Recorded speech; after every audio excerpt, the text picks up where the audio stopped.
And Heather, the last time the music didn't sound quite loud up here, but I don't know if it's not coming through my monitors, but I'll check that. Does that sound loud enough out there? Yeah. It's so pretty. Okay, maybe just reverse it, Heather, rewind or whatever the kids do nowadays with their fancy machines. Back in my day, we had tape recorders. Thank you. Okay, Vinegar Club. And the rock throwing was my idea, actually. I feel regretful of that. I threw tantrum. You threw bottle caps from the top of the sailing suit. When the creek said, laugh to your side split, we didn't wonder if we'd grow up to be happy. We buried time capsules in the dirt beside my house and dug them up a day later. So much time had passed. We had been cowboys, bank robbers, in the Jackson 5. Jeffrey Bartlett had kissed a girl on the mouth and said he saw fireworks just like the movies said we all would. Some things come true. God, for example. But the day you peed your pants in the middle of the spelling bee, I have been standing beside you chewing my ponytail with the angst of a trucker stuck in a bunny suit. When the puddle hit the floor, I pulled the ponytail from my teeth and started crying for the both of us.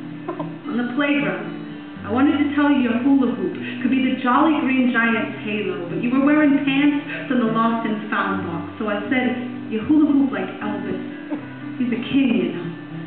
That year, we found 4 dead puppies in a plastic bag beneath the crabapple tree at the end of the road.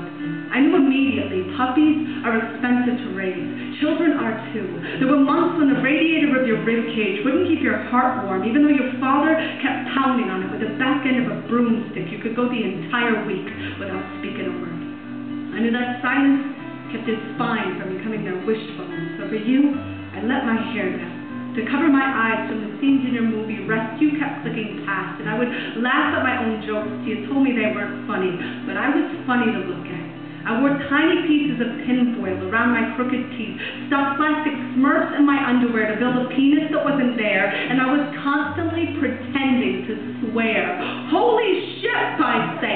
Can you believe that, mother sucker, I'd say, pointing at Tommy McMahon's newborn brother breastfeeding in his mother's lap. You could never understand shit like that. Public nudity on the Little League bleachers when so many folks were trying to hide closets in their skeletons so their funny bones could outdress that man in the moon. On those nights, he wore light like a costume, like that plastic sheriff's badge on the floor of your bedroom you couldn't stop staring at. But God be my witness when I say you were humming Miracle into your harmonica wrist that day. We climbed that rusted fence and pressed our hands on the wet cement to prove we were permanent, like the dye in our mother's hair, meaning we are definitely here. But we can grow out. We can run away with a carnival and build a tilt-a-whirl with our own grace. You know, your face never looked so funhouse mirror as it did the day you finally found a way to escape. Terrible speller. You busted compass. My heart is still a letter jacket I am waiting to give to someone sweet. I still stuff things in my underwear, but I never pretend to swear. We don't know shit about walking a mile in somebody else's shoes till we know almost everything about our own bare feet. My feet have always been about as cold as this creek can get, but when my fear reaches the ocean, man, it turns to salt, and maybe it's nobody's fault that God only held so many shells to his ear. So I slapped my heart against the dock, and I grabbed my own windpipe to beat the truth from my throat. I tear the wallpaper from my skin, and I search the oak for its knots. I throw these rocks at my tantrums, and I listen for where the windows are.